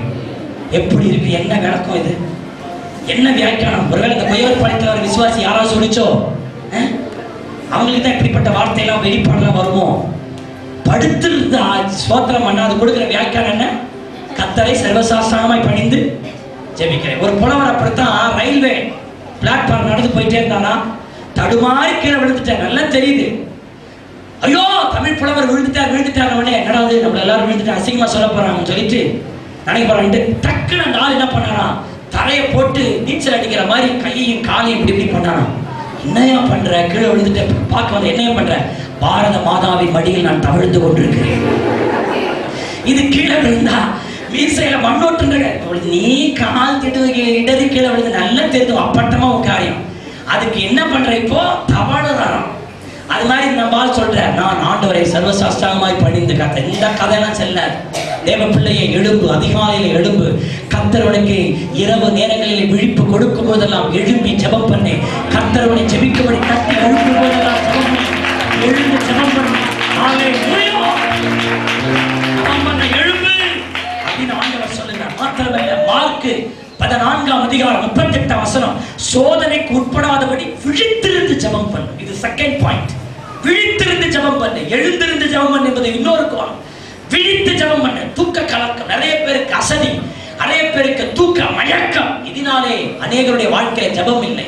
தேவ பிள்ளையே, இந்த மாதிரிதான் அறவேக்காடும் ஆப்பாய் விசுவாசிகள் சோத்திரம் தூக்க கடனைத்தரையின் மயக்கத்தின் ஆவியில தாக்கப்பட்டிருக்கிற ஆளா பார்த்துதான் இந்த கெட்சிக்கிற சிங்கங்கள் பாயிண்ட் படி சுற்றி வகை தேடு. ப்ராப்பர்ட்டிகளை யாருக்கும் கத்த சொல்ற, தூங்குகிறவர்கள், அறமயக்கத்தோடு தூங்குகிறவர்கள், பாதி சோத்திரமும் பாதி ஜபமும் பாதி தூக்கமும், கொஞ்சம் ஜபம் கொஞ்சம் தூக்கம் என்று கலந்திருக்கிற ஆட்களை சோத்தரிக்கிறோம். பிசாசு அப்படிப்பட்ட ஆட்களை விழுங்கும்படியாக அவன் இந்த கடைசி காலத்தில் சுற்றி வகை தேடிக் கொண்டிருக்கிறான். ஆகவே தான் பைபிள் சொல்லுகிறது, பிசாசானவன் நம்முடைய எதிராளியாக பிசாசானவன் யாரை விழுங்கலாமோ என்று கெட்சிக்கிற சிங்கத்தை போல சுற்றி வகைப்படுகிறார். ஆகையால் நீங்கள் தெரிந்த புத்தியுள்ளவர்களாய் இருந்து விழித்திருங்கள் என்று வேதம் சொல்லுகிறது. ஆகவே விழிப்பு இந்த கடைசி காலத்தில் தேவை. அருமையான தேவனை விழித்திருந்து ஜெபம் பண்ணு. ஒரு மாதங்களிலே சில நாட்களிலே ஒரு நாளை தேர்ந்தெடுத்து ஒரு ராத்திரி முழுவதும் நான் விழித்திருந்து ஜெபிப்பேன் என்பதாக நீங்கள் தீர்மானம் எடுங்கள். அதிலே சில பிரச்சனைகள் உங்களை விட்டு மாறும். அருமையான தேவ பிள்ளைகளே, விழித்திருந்து ஜெபம் பண்ணுங்கள். மாத்திரமல்ல 1 பேதுரு 4:7 ஜெபம் பண்ணுவதற்கு ஜாக்கிரதையாயிருங்கள். Be careful. ஜெபம் பண்ணுவதற்கு ஜாக்கிரதையாயிரு என்று வேதம் வலியுறுத்துகிறதை சபை கவனிக்க வேண்டும். ஜெபம் பண்ண ஜாக்கிரதையாயிரு, ஜெபம் பண்ண ஜாக்கிரதையாயிரு என்று ஆண்டவர் சொன்னார். இன்னைக்கு சொல்றேன், ஜெபம் பண்ண ஜாக்கிரதையாயிருன்னு பைபிள் சொல்லுதுன்னா, ஜெபம் பண்ணலனா ஏதேதோ நடக்கும், என்னென்னமோ நடக்கும். சோத்திரம். ஜெபம் பண்ணலனா ஏதேதோ நடக்கும், என்னென்னமோ நடக்கும். திடீரென்று திடுக்கிடும் காரியங்கள் உன் வீட்டில் நடந்துவிடும், ஆபத்துகள் நடந்துவிடும், விக்கனங்கள் நடந்துவிடும். சோத்திரிக்கிறோம். காலையில் ஒருத்தர் வந்து ஒரு பிரேயர் லிஸ்ட் ஒன்று கொடுத்தாரு. பால் வாங்குறதுக்காக வீட்டை விட்டு போனாராம். கவனிங்க, பால் வாங்குறதுக்காக வீட்டை விட்டு போனாராம். ஒரு காருக்கான மோதனானாம், தலையில அடிப்பட்டாங்களாம், பெரிய ஆஸ்பத்திரி கொண்டு போனாங்களாம், முடியாதுன்னு சொல்லிட்டாங்களாம். அப்போலோவுக்கு போயிட்டு இருக்கிறாங்க, தூக்கிட்டு போயிட்டு இருக்கிறாங்க. இது இப்பத்திய சூடான செய்தி. தேவ பிள்ளையே, எந்த இக்கட்டு எப்படி எந்த ரூபத்துல வருமே தெரியாது. ஜெபம் பண்ண ஜாக்கிரதையாயிரு. அருமையான தேவனுடைய பிள்ளையே, ஜெபம் தான் உன்னை பாதுகாக்கும், ஜெபம் தான் உன்னை உயர்த்தும், ஜெபம் தான் உன்னை முன்னேறும் பண்ணும், ஜெபம் தான் உன்னை தற்காத்துக் கொள்ளும், ஜெபம் தான் எல்லா விக்கனங்களையும் கடந்து போக பண்ணும். ஜெபம் பண்ண ஜாக்கிரதையாயிரு. ஜெபம் பண்ண அசதியா இருந்து விடாதே, ஜெபம் பண்ண சொன்னா இருந்து விடாதே. நீ ஜெபம் பண்ணு, ஜெபிக்கிறவனா மாறு. அருமையான தேவனுடைய பிள்ளையே, ஜெபம் பண்றதுக்கு ரொம்ப ஜாக்கிரதையா இருக்கணும். சோத்திரம். சில வீடுகள்ல நாய்கள் ஜாக்கிரதைன்னு போட்டிருப்பாங்க. அதுக்கு அர்த்தம் என்ன? போட்டிருக்கேன், அப்புறம் நீ மீறி வந்தா எத்தனை கிலோ கறியை கடிச்சு எடுக்கும் தெரியாது. ஆத்துக்கோ, நாய் ஜாக்கிரதைன்னு போட்டிருக்கோம், அவ்வளவுதான். பயங்கரமான நாய் எகிரிச்சுன்னா அவ்வளவுதான், நெஞ்சு வெளியே வந்துடும். அதனால கொஞ்சம் பார்த்துக்கோ அப்படின்ற மாதிரி எச்சரிப்பதற்காக ஜாக்கிரதை போட்டிருக்கேன். அது மீறி நான் பாவேன், நான் எத்தனையோ நியாயம் பார்த்துருக்கேன்னா அதுக்கப்புறம் உன் பாடுதான். தேவ பிள்ளையே, ஜெபம் பண்றதுக்கு என்னவா இருக்கணும்? ஜாக்கிரதையா இருக்கணும் அப்படின்னு பைபிளே எச்சரிக்கும் போது அதுல எந்த விதமான காரியம் இல்லை. ஜெபத்தை குறித்து 4வது குறிப்பு யாக்கோப்பு 5:13 துன்பப்படுகிறவன் ஜெபிக்க கடவன். துன்பம் வருதா, அதை மேற்கொள்றதுக்கு ஒரே வழி ஜெபம் தான். துன்பத்தை ஜெயிக்கிறதுக்கு ஒரே ஆயுதம், ஒரே வெப்பன் ஜெபம் தான். துன்பத்தை உன் பலனால ஜெயிக்க முடியாது, உன் சம்பாத்தியத்தினால துன்பத்தை ஜெயிக்க முடியாது, உன் பலத்தினால ஜெயிக்க முடியாது. துன்பத்தை ஜெயிக்கிறதுக்கு ஒரே பவர் பிரேயர் தான். சோத்திருக்கிறோம். அருமையாலே, நீ துன்பப்படுகிறாயோ, துன்பத்தின் பாதையில கடந்து போகிறாயோ, துன்பமே உன் வாழ்க்கையா இருக்கிறதா? தேவ பிள்ளைய துன்பம் மாற தேவனை நோக்கி ஜெபம் பண்ணு. சோத்திருக்கிறோம். உன்னுடைய வாழ்க்கையில பணக்குறைவால் துன்பமா, கடன் பிரச்சனையால துன்பமா, வியாதினால துன்பமா, அடங்கா பிள்ளையினால துன்பமா, குடிக்கிற கணவனால் உனக்கு துன்பமா, அருமையான தேவ பிள்ளையே அடிக்கடி வருகிற உபத்திரவங்களால் உனக்கு துன்பமா? என்ன துன்பம்? அந்த துன்பத்திற்கு நீ அழுகிறதோ, மனுஷங்கிட்ட பேசுறதோ தீர்வு அல்ல. ஜெபம் பண்ணுவதே அதற்கு தீர்வு. அதனால யாக்கோப்பு 5:16 ஒருவருக்காக ஒருவர் என்ன செய்யுங்க? ஜெபம் பண்ணுங்க. சபையில ஜெபிக்க வேண்டும். தேவ பிள்ளையே, பாரத தேசத்துக்காக ஜெபிக்க வேண்டும். இந்த பாண்டிச்சேரி மாநிலத்துக்காக ஜெபிக்க வேண்டும். சபையில வருகிற மற்ற விசுவாசிகளுக்காக ஜெபிக்க வேண்டும். உங்களிடத்திலே தங்கள் பாரங்களை பகிர்ந்து கொண்டு குடும்ப பிரச்சனை இப்படின்னு சொல்றவங்களுக்கு நீங்க ஜெபிக்க வேண்டும். ஜெபிக்கிறவங்களா மாறணும். நான் சபையில அடிக்கடி சொல்லுவேன், சபையில பரிதாப சத்தம் வரக்கூடாது. சோத்திரிக்கிறோம். ஒரு பெரிய தைரிய சத்தம் எழுப்பணும். என்ன? சபையில எனக்காக ஜெபம் பண்ணுங்கன்னு ஒரு விசுவாசி வேண்டி நிக்க கூடாது. சோத்திரம். அது பரிதாப சத்தம். என்ன பொறுத்த மட்டிலும் விசுவாசி சொல்லணும், உங்களுக்காக நாங்கள் ஜெபிக்கிறோம்னு சொல்லணும். அருமையான தேவ பிள்ளை, எனக்காக ஜெபம் பண்ணுங்க, எனக்காக ஜெபம் பண்ணுங்க என்று இன்னொரு ஜெபத்தை நாடி தேடிட்டு இருக்கிற விசுவாசி அல்லாம உங்களுக்காக நாங்கள் தேவ சமூகத்தில் ஜெபிக்கிறோம் என்பதுதான் கர்த்தர் இந்த கடைசி காலத்தில் எதிர்பார்க்கிற ஒரு ஜெபம். அல்லேலூயா. கொலோசியர் 4:2 இடைவிடாமல் ஜெபம் பண்ணுங்கள். ஜெபத்திற்கு இடைவேளையே வரக்கூடாது. இன்னைக்கு அரசாங்கத்தில் உத்தரவு போட்டிருக்காங்க, ஒரு தாய் பிள்ளை பெற்றெடுக்கும் போது இடைவேளையோடு பிள்ளையை பெக்கணும். அதுக்கு நம்ம ஆள் இடைவேளை விடுறதே கிடையாது. சோத்திரிக்கிறோம். அருமையான தேவ பிள்ளையை அதுக்கு இடைவேளை கொடுனா அதுக்கு இடைவேளை கொடுக்காம இருக்கிறது. சோத்திரம். சில பஸ்ஸுகள் போகும்போது அந்த பஸ்ஸுக்கு பின்னாடி போட்டிருப்பான், இத்தனை மீட்டர் இடைவேளையில் விட்டு என்ன செய்யுங்க, வாங்க, வாகனங்கள் முந்தாதே அப்படின்னு சொல்லு. எங்க முந்தனமோ, எங்க இடைவேளை விடணுமோ அங்க இடைவேளை விடணும். எங்க விடக்கூடாதோ அங்க விடக்கூடாது. அல்லேலூயா. அருமையான தேவ பிள்ளை, ஒரு பஸ்ஸுக்கு பின்னாடி நீ போறனா ஸ்கூட்டர் நீ மலைச்சு போகக்கூடாது. அங்க இடைவேளை விடணும். எதுக்கு இடைவேளை விடுறியோ ஜபத்துக்கு என்ன வரக்கூடாது, இடைவேளை வரக்கூடாது. சில வேளையில நீ வீட்டுல ஓய்வா இருக்கும்போது ஜெபம் பண்ணலாம். வேலைக்கு போகும்போது எப்படி பாஸ்டர் ஜெபம் பண்ண முடியும்? ஜப சிந்தையாயிருக்கலாம். சோதரிக்கிறோம். நீ முழங்கால் படி ஜெபிப்பது ஜபம் தான். நீ முன்னர் வேலை செய்து கொண்டிருக்கும் போதே நீ உன் ஆத்தும நேசரோடு உறவாடி கொண்டிருக்கிறது ஜபம் தான். ஆமென், அல்லேலூயா. சிலர் சொல்லலாம், இப்படி பல சிந்தனையோடு நான் அந்த சிந்தனையோடு நான் வேலை செஞ்சா வேலை உருப்படுமா? நீ இன்னொருத்தரை பத்தி சிந்திச்சுட்டு இருந்தா வேற வேற மாதிரி உன் கை போயிடும். ஆனா ஆண்டவரை சிந்திச்சுட்டு வேலை செஞ்சா வேலையில தப்பே வராது, வேலை நல்லா தான் போகும். அல்லேலூயா. அந்த கருமத்தை சிந்திக்கும் போது உப்பு தூக்கி அதிகமா போட்டுருவோம், கொஞ்சம் மிளகாத்தூள் அதிகமா போட்டுருவோம், வேலையில ஏதாவது ஒரு கோல்மால் பண்ணிடுவோம். கர்த்தரை சிந்திச்சுட்டு வேலை செய்ய எந்த கோல்மால் என்ன செய்யாது, வராது. அல்லேலூயா, அல்லேலூயா. ஆகவே இடைவிடாமல் என்ன செய்ய வேண்டும், ஜெபிக்க வேண்டும். உங்களுடைய வேலை நேரத்துல கூட உங்களுடைய ஆத்தும நேசரோடு உறவாடி கொண்டிருக்கலாம். அல்லேலூயா. அவரோடு பேசிக்கிட்டே இருக்கணும், ஆண்டவரோடு பேசணும், சோத்திரிக்கணும். அருமையான யூதா 1:20 ஆவிக்குள்ளே நிறைந்து ஜெபம் பண்ணுங்கள். ஜபத்தை குறிச்சு இதுதான் நிறைய விஷயம் இருக்கு. 7 என்னை பொறுத்த வரைக்கும் ரொம்ப முக்கியம்னு நினைக்கிறேன். சோதரிக்கிறோம் இந்த 7 சொன்னாலே ஒரு ஜபத்துடைய பிரீஃப் உங்களுக்கு தெரிஞ்சுன்னு நினைக்கிறேன். ஆவிக்குள்ளே ஜபம் பண்ணுங்க. நிறைய பேர் ஆவிக்குள்ளே ஜபம் பண்றதே இல்லை, சும்மா ஜபம் சோத்திரம் தோத்திரம் தோத்திரம் தோத்திரம் தோத்திரம் ஆத்திரம் வர வைக்கணும் பண்ணிட்டு இருப்பான். ஜபிக்கிறதே இல்லை. ஜபிக்கும் போது 1008 முறை வாட்சை பார்க்கறது. என்னடா எந்த நேரமும் டைம் ஓடும், இந்த ஜபிக்கிற நேரம் மாத்திரம் டைம் ஓடவே மாட்டேங்குது அப்படின்னு சொல்றான்னா அவன் ஆவிக்குள்ளே ஜெபிக்கல, ஆவிக்கு வெளியே ஜெபிக்கிறான். தேவனுடைய பிள்ளையை ஆவிக்குள்ளே என்ன செய்ய வேண்டும், ஜெபிக்க வேண்டும். ஆமென் சொல்லுங்க. ஹல்லேலூயா, ஹல்லேலூயா. அப்போ இயேசு கிறிஸ்து எப்படி ஜெபம் பண்ணாரு? தனக்கு விரோதமா பிரச்சனைகள் வருகிறதுன்னு தெரிஞ்சோம் அவர் இந்த பிரச்சனையை பார்த்துட்டு இல்லாம என்ன பண்ணாரு, அவர் ஜெபம் பண்ணாரு. ஹல்லேலூயா. ஜெபம் என்பது மிக கஷ்டம்னு பிசாசு நிறைய பேருக்கு சொல்லி வச்சிருக்கான் மனசுல. ஜெபம்னா கஷ்டம்டா, ஜெபம்னா வராதரா, ஜபம்னா அதுரா அப்படின்னு வச்சிருக்கேன். அந்த ஆவியை ஒழிச்சு கட்டணம் சோதரிக்கிறோம். ஜெபிக்க முடியும். நான் பல மணி நேரம் தேவ சமுதிரம் உட்கார்ந்து ஜெபிக்க முடியும். ஜபம் தான் என் வாழ்க்கை அப்படின்னு சொல்லி. ஜபம் என்பது மாலை உருட்டுவது அல்ல. ஜபம் என்னதுங்க, அஷ்ட மரியாலே, அப்புறம் மாதாவே எல்லாம் வர அந்த கர்மத்தில் எப்படி நமக்கு வரும் வர சாத்திர மாதாவே வேண்டிக் கொள்ளும். உருட்டு உருட்டு என்னத்த உருட்டுற, உன் குடும்பம் உருட்டிடும். உருட்டி உருட்டி ஜபம் பண்ற. நான் திரும்ப சொல்றேன், ஒரு விஷயத்தை உருட்டுறது ஜபம் இல்லை. பைபிள் சொன்னாரா உருட்டி ஜபம் பண்ணு சொன்னாரா? மந்திர ஜபம் இருக்கா, பாட்டு ஜபம் இருக்கா? பரமண்டல ஜபம் என்பது அது ஃபார்முலா. ஃபார்முலாவே கணக்கு கிடையாது. ஃபார்முலா வச்சு என்ன போடணும், கணக்கு போடணும். ஜபம் பண்ணுகிற விதமாவது ஃபார்முலாவே படிச்சுட்டு இருக்கிறார். லோகத்தில் இருந்தாவே ரட்சிக்கப்படுவதாக அப்படின்னு. தேவப்பிள்ளையே, இது பேர் கிறிஸ்தவம் பண்றது. நம்ம பெந்தெகோஸ்தே சபையில் இருக்கிற ஆளும் பாரு, வந்தவரே சோத்திரம், வராதவரே சோத்திரம், வந்தவரே சோத்திரம், வராதவரே சோத்திரம். இயேசுவின் நாமத்தில் அவன் முடிஞ்சு போச்சு. அருமையான தேவ பிள்ளைகளே, நான் கேட்கிறேன், ஒரு கணவன் மனைவி ஒரு மனவாளன் ஒரு மனவாட்டி பேசுறான். கோணா கையில் வச்சு பேசுவான். காதலியே, என் அருமை செல்வமே, என் வருங்கால மனைவியா, உன் கூட வாழ முடியாத போயா, சுய சிந்தனையே ஒன்றை இல்லை, பார்த்து படிக்கிற, என்ன இது உண்மையான அன்பே உள்ள இல்லை, நம்ம காதலியே வருங்கால மனைவியை இப்படி பார்த்து படிச்சா என்ன இது, உள்ள இருந்து வரணும். இப்போ இயேசுவை ஆரம்ப காலத்துல நம்ம பார்த்து படிக்கிறோம், சொல்லி கொடுத்து படிக்கிறோம். சில வேளை நம்ம ப்ரேயர் லிஸ்ட்ல எழுதி கொடுக்குறோம். என்னன்னா உங்களை ட்ரைன் பண்றதுக்காக தான். நீ வீட்டில் போயிட்டு அதே மாதிரி கோனார் நோட்டு வாங்கி வச்சுக்கிட்டு அதை பார்த்தே படிச்சு செத்தே போறதுக்கு போகக்கூடாது. சாத்திரிங்க மனசுல இருந்து நேசரை நினைச்சு வார்த்தை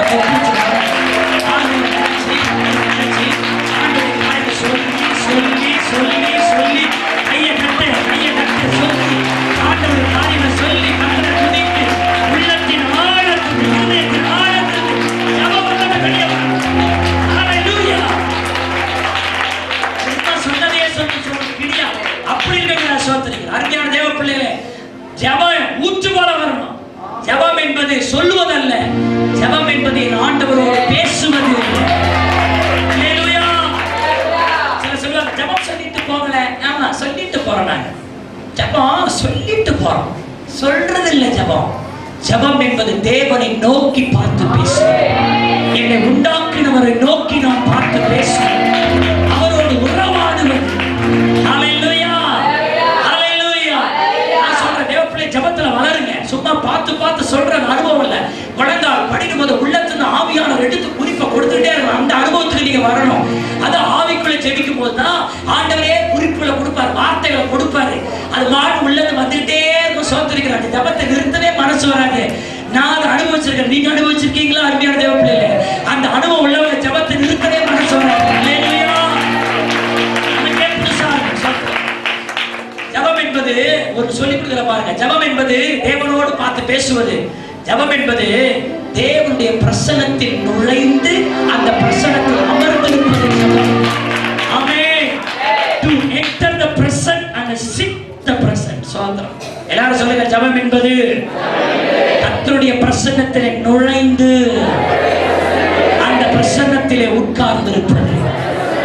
அப்படி சொல்றீங்க, எல்லாம் கொஞ்சம் கம்பீரமா சொல்ல மாட்டீங்களா? ஜெபம் என்பது, ஜெபம் என்பது, வாக்களி இருக்கிறவங்க, ஜெபம் என்பது தேவனுடைய பிரசன்னத்திலே நுழைந்து அந்த பிரசன்னத்திலே உட்கார்ந்து இருப்பது.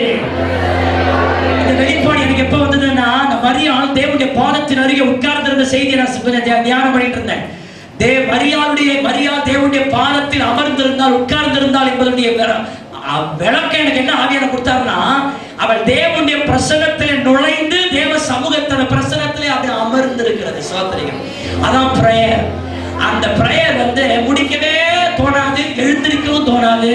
காரணம் என்னன்னா, அது உட்கார்ந்து இருக்கிற அப்படிப்பட்ட இடம். அல்லேலூயா, அல்லேலூயா. அதனால தான் பேதுரு ஒரு இடத்துல சொல்றாரு, ஆண்டவரே நாம இங்கேயே இருந்து விடலாம் அப்படின்னு சொல்றாரு. மத்தேயு 17ஆம் அதிகாரத்துல மருவ மலையில ஆண்டவரோடு கூட ஜெபிக்க போகும் பொழுது, சாதாரண மலை தான் அது அடிக்கடி போற மலை தான். ஆனால் அங்கே ஜெபிக்கும் பொழுது தேவ பிரசன்னம் அந்த இடத்துல இறங்கி வந்த போது, அந்த பிரசன்னத்தில் நுழைந்து அந்த பிரசன்னத்தில் பேர் அமர்ந்திருந்த போது சொன்ன வார்த்தை, நாம் இங்கேயே என்ன செய்து விடலாம், இருந்து விடலாம். அவ்வளவு அருமை ஜெபம். கைதட்டி கர்த்தரை ஸ்தோத்திரம். அல்லேலூயா, அல்லேலூயா. ஆகவே ரொம்ப டேஸ்டானது பிரேயர். அந்த பிரேயருடைய ஆழங்களுக்குள்ள போனீங்கன்னா உங்களுக்கு தெரியும். அருமையான தேவ பிள்ளைகளை, யாரை குறை சொல்வதற்காக, யாரை குற்றப்படுத்துவதற்காக அல்ல. அருமையான தேவ பிள்ளைகளை, நீங்கள் இன்னைக்கு நிறைய பேர் தவறா சொல்லிட்டு உங்களுடைய வளராம அளவுக்கு உங்களை ஒரே இடத்துல கட்டி போட்டு வச்சிருக்கிறாங்க. உங்கள்கிட்ட வளர்ச்சியில சோர்ந்து போறீங்க. ஆகவே நீங்க சபைக்கு சொல்றேன், தேவ பிள்ளைகளை சொல்றேன், ஜெபத்துல வளருங்க, ஜெபிக்கிறவளா மாறுங்க. அருமையானே, 4வது குறிப்பு யோவான் 17ஆம் அதிகாரத்தை பாருங்க. அதுல இயேசு கிறிஸ்து 17ஆம் அதிகாரம் ஃபுல்லா ஜெபிக்கிறார். நீண்ட ஜெபம் பண்றார், ஒரு லாங் பிரேயர் பண்றார். சோதரிக்கிறோம். யோவான் 17ஆம் அதிகாரத்துல பாத்தீங்கன்னா நீண்ட ஜெபம் பண்றார். அதுல பாத்தீங்கன்னா 1ஆம் அதிகாரத்துல 26ஆம் வசனம் வரைக்கும் அவர் ஃபுல் பிரேயர் பண்றார். இயேசு இவர்களை சொன்ன பின்பு தம்முடைய கண்களை வானத்திற்கு ஏறு எடுத்து, பிதாவே அப்படின்னு சொல்லி ஜெபிக்கிறார். பிதாவே, பிதாவே, பிதாவே, பிதாவே என்று வழக்காடி வாதாடி ஆர்குமெண்ட் பண்ணி சோதர கண்ணீர் சிந்து சோதரிக்கிற தன் நலனை பயன்படுத்தி ஆத்மபாரத்தோடு, உத்தரவாதத்தோடு, அக்கறையோடு, அநேகரை அக்கறைக்கு சேர்க்கிறதான அந்த அந்த பட்சத்தோடு பிதாவிடத்துல பிதாவே, பிதாவே என்று பேசுறார். ஜெபிக்கிறார், ஜெபிக்கிறார், ஜெபிக்கிறார். 26 வசனம் இருக்கு. ஆனா ஆண்டவர் நீண்ட ஜெபம் பண்ணிருக்கிறார். ஒரு பிரதான ஆசாரியரை போல ஜனங்களுக்காக ஜெபிக்கிறார். அந்த அதிகாரம் முடியுது. சோதரிக்கிறார். முடிஞ்ச உடனே பெரிய ஜெபம் பண்ணியாச்சு. எங்கேயாவது ஒரு ஜனங்களை பார்க்க, சும்மா சுத்தி பார்க்க போவோம்னு ஆண்டவர் போல. இப்போ 40 நாள் ஜெபம் நடந்துட்டு இருக்கு. 40 நாள் ஜெபம் முடிச்சுட்டு வரவே, அப்பா 40 நாள் முடிஞ்சிருச்சா, இப்ப அங்க போவோமா இங்க போவோமான்ற என்ன அது அல்ல. ஏதோ ஒரு ஜெபம் பண்ணிட்ட உடனே ஏதோ ஒரு பெரிய சாதிச்சிட்டோம் என்பது அல்ல. ஒரு ஜெபம் முடிந்த பிறகு அடுத்தது செய்ய வேண்டியது ஜெபம். அல்லேலூயா. 17ஆம் அதிகாரம் ஃபுல்லா ஜெபம் பண்ணிட்டு 18ஆம் அதிகாரத்தின் ஆரம்பம் சொல்லுகிறது, அவர் கெத்செமனே தோட்டத்துக்குள்ளே நுழைகிறார். கர்த்தரை ஸ்தோத்திரம் பண்ணுவோம். எல்லாரும் இப்ப சொல்லுங்க, 17ஆம் அதிகாரத்துல ஜெபம் பண்ணிட்டு கெத்செமனே தோட்டத்துக்குள்ள அவர் கடந்து போறாரு. 18ஆம் அதிகாரத்துல அங்க போய் என்ன பண்ணாரு? 17ஆம் அதிகாரத்துல என்ன செய்தார்? 18ஆம் அதிகாரத்துல என்ன செய்தார்? அருமையான ஒரு ஜெபம் முடிந்த பிறகு அடுத்தது என்ன செய்ய வேண்டும்? அந்த ஜெபம் முடித்த பிறகு அடுத்தது என்ன செய்ய வேண்டும்? அடுத்த மாதம் என்ன செய்ய வேண்டும்? அதற்கு அடுத்த மாதம் என்ன செய்ய வேண்டும்? மரண பரியந்தம் என்ன செய்ய வேண்டும்? ஒவ்வொரு நாளும் என்ன செய்ய வேண்டும்? ஜெபம், ஜெபம், ஜெபம், ஜெபம், ஜெபம், ஜெபம். ஜெபித்துக் கொண்டே இருக்க வேண்டும். ஜெபம் தான் பெரியது. ஹல்லேலூயா. தேவப்பிள்ளை, கடைசியா நான் சொல்றேன், ஜெபம் உங்களை ஆட்கொள்வதாக. நேரம் முடியுது. அருமையாளே, நான் இதோடு கூட இந்த செய்தியை முடிக்கிறேன். ஜெபம் உங்களை ஆட்கொள்வதாக, ஜெபத்தின் ஆவி உங்களை தொடுவதாக. அருமையானவர்களே, உலகத்தை கலக்க, சோதர உலகத்தை அசைக்க ஜெபிக்கிற நபராக மாறத்தான் வேண்டும், மாற்றப்படத்தான் வேண்டும். அருமையான தேவப்பிள்ளையே, நீங்கள் கிறிஸ்தவராய் வாழ்ந்திட, கிறிஸ்தவுக்குள் வளர்ந்திட ஜெபிக்கத்தான் வேண்டும். உயிருள்ள கிறிஸ்தவனாய் வாழ, ஒரு உண்மை உள்ள ஊழியம் செய்ய நீ ஜெபிக்கத்தான் வேண்டும். அருமையான தேவ பிள்ளையே, ஒரு பலவீனமான ஆள் நான் முடிக்கிற தருவாயில் இருக்கிறேன். உங்களை ஒரு கன்ஃபர்மேஷனுக்குள்ள, உங்களை ஒரு தீர்மானத்துக்குள்ள கொண்டு வருவதற்காக இந்த செய்தி சொல்லிட்டு இருக்கிறேன்.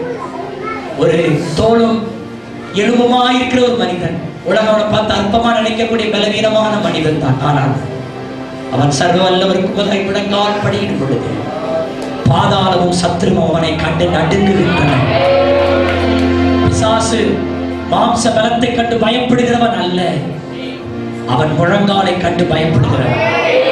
ஒருவேளை அவன் சரீரத்தில் ரொம்ப வீக் பர்சனா இருக்கலாம், ஆனால் அவன் முழங்கால் படியிடும் பொழுதே பாதாளமே அந்த மனுஷனை கண்டு நடுங்குவான். தேவனுடைய பிள்ளையை, நீ முழங்கால் படியிட்டால் பாதாளமே நடுங்கும்.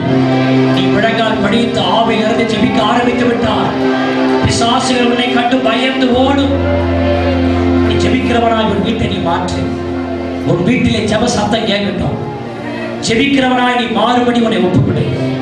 எல்லாரும் சொல்லுங்க, இயேசுவின் இன்றைய தேவை. எல்லாரும் நான் சொல்ற வார்த்தை எல்லாரும் சொல்லுங்க, இயேசுவின் இன்றைய தேவை. உண்மை உள்ள ஜெபிக்கும் கிறிஸ்தவர்கள், இயேசுவுக்கு பிரசங்கிக்க ஆட்கள் உண்டு, அவரை ஆராதிக்க ஆட்கள் உண்டு, ஊழிய செய்ய ஆட்கள் உண்டு, அவருக்கு ஓட சாட ஆட்கள் உண்டு. அவரோடு ஜெபிக்கத்தான் ஆள் இல்லை. அந்த ஏக்கத்தோடு இன்றைக்கு நம்முடைய சபைக்குள்ளே விளையாடிக் கொண்டிருக்கிறார். அந்த ஏக்கத்தோடு இந்த சபைக்குள்ளே விளையாடிக் கொண்டிருக்கிறார். என்னோடு ஜெபிக்க உங்களே யார் உண்டு என்று கர்த்தர் கேட்கிறார். என்னோடு பங்கு போட்டு ஜெபிக்க உங்களே யார் உண்டு என்று கர்த்தர் கேட்கிறார். என்னோடு வருவான ஜெபிக்க யார் உண்டு என்று கர்த்தர் கேட்கிறார். தேவனுடைய பிள்ளையை, நீ உண்டோ? ஜெபிக்க நீ வருவாயா? இயேசுவினுடைய அந்த பாரத்தை தீர்க்க நீ வருவாயா? நீ ஜெபிக்க உன்னை ஒப்பு கொடுப்பாயா? உன் குடும்பத்திற்காக ஜெபிப்பாயா? அழிந்து போகிற ஆத்துமாவுக்காக ஜெபிப்பாயா? தேவனுடைய பாரத்தை புரிந்து கொண்டு ஜெபிப்பாயா? மணிக்கணக்காக ஜெபிப்பாயா? அதிகாலையில் ஜெபிப்பாயா? தனிப்பட்ட முறையில் ஜெபிப்பாயா? முழங்கால் பிடித்து ஜெபிப்பாயா? உடாவி ஜெபிப்பாயா? ஜெபத்தை ஒரு முக்கியமாக கருதுவாயா? ஜெபம் தான் அவசியம் என்று சொல்லுவாயோ? ஜெபம் ஜெபம் ஜெபம் ஜெபம் ஜெபம் தேவை. கடைசி காலம் ஜெபம் தேவை. சும்மா பேசும் ஆட்கள் அல்ல, தேவனோடு பேசும் ஆட்கள். அருமையான தேவ பிள்ளையே, ஜெபிக்க ஒப்பு கொடுக்கிறையா? ஒப்பு கொடுக்கிறேன். ஆபிரகாம் லிங்கன் காலை 5 மணிக்கு தன்னுடைய உதவியாளரை காலையில் 5 மணிக்கு வந்து தன்னை பார்க்கும்படி சொல்லியிருந்தார். அந்த உதவியாளர் அமெரிக்கா ஜனாதிபதியுடைய அழைப்பாயிற்று. 4:30 மணிக்கெல்லாம் அந்த விசிட்டர் அவர்ல அந்த உதவியாளர் போய் உட்கார்ந்து விட்டார், பிஏ. ஆனால் ஆபிரகாம் லிங்கனுடைய அந்த ரூம்ல ஆபிரகாம் லிங்கன் யாரோடு பேசிக்கொண்டே இருக்கிறதை சத்தம் கேட்கிறான். ஐயோ, 5 மணிக்கு மேல்தானே ஆபீஸ் வேலை தொடங்கும். ஆகவே நான் 4:30 மணிக்கெல்லாம் வந்து விட்டேனே. எனக்கு முன்பதாக யார் ஜனாதிபதியை பார்க்க வந்திருக்கிறது? எனக்கு முன்னாடி யாரும் வர வாய்ப்பில்லையே. யாரோடு இவர் பேசிக் கொண்டிருக்கிறார்? இந்த மணி நேரத்தில் யாரும் வர முடியாது. சரியா 5 மணி ஆயிற்று. ஆபிரகாம் லிங்கன் கதவை திறந்து கொண்டு வெளியே வந்தான். அந்த ரூமிலே சென்று பார்த்த பொழுது உதவியாளர் ஆச்சரியப்பட்டு போனான். ரூமிலே ஒருவருமே இல்லை. ஆபிரகாம் லிங்கனை பார்த்து கேட்டான், ஐயா, உம்மை பார்க்க நான் 4:30 மணிக்கெல்லாம் வந்து விட்டேன். நீங்கள் யாரோடு பேசிக் கொண்டிருந்தீர்கள்? ஆனால் ரூமில் வந்து பார்க்கிறேன், யாருமே இல்லையே. நீங்கள் பேசிக் கொண்டிருந்த நபர் யார்? அவர் சொன்னார், வானத்தையும் பூமி உண்டாக்கின சர்வ வல்லமை உள்ளவரோடு ஒரு மணி நேரம் நான் உள்ளே பேசிக் கொண்டிருந்தேன். மோசே சிநேகிதனோடு பேசுவது போல, ஆபிரகாம் தன் சிநேகிதனோடு பேசுவது போல பக்தர்கள் கர்த்தரோடு பேசினார். அருமையானவர்களே, 12 அப்போஸ்தலர்கள் இருந்தார்கள். எல்லா நேரத்திலும் இயேசுவோடு கூட இருந்தவர்கள்.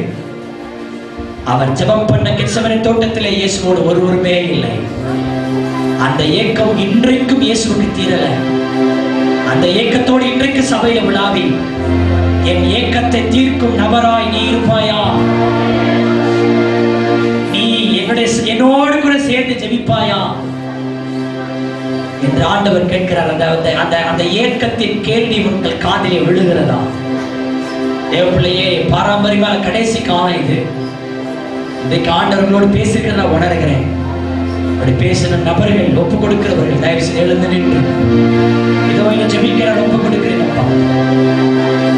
இந்த பிரேயர் ஒப்பு கொடுக்கிறேன் அப்பா. நான் ஜெபம் பண்ணுவோம் ஆண்டவரே, தேசத்துக்காக, அழிந்து போற ஆத்மாக்களுக்காக, என் குடும்பத்துக்காக, என் தனிப்பட்ட ஆவிக்குரிய வாழ்க்கைக்காக. வாலிப பிள்ளையே, வாலிப சகோதரனே, சகோதரியே, இருதயத்திலிருந்து நம்ம நோக்கி பார்ப்போம் ஆண்டவரே. ஜெபம் பண்ணுவோம் ஆண்டவரே, ஜெபம் பண்ணுவோம் ஆண்டவரே. அப்படியே கைகளை உயர்த்தி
அப்போஸ்தலனாகிய பவுலுடைய ஊழியத்தில் அவனை என்ன செய்யலாம் என்று அவனை கட்டி போட்டாலும் அவன் செய்தது ஜெபம்தான். வாழ்க்கையில் இந்த ஜெப ஜீவியம், இந்த தொற்று வியாதி, ஜெபம் என்கிற தொற்று வியாதி உன்னை பற்றட்டும். ஜெபிக்கிறவனாய் நீ மாறு.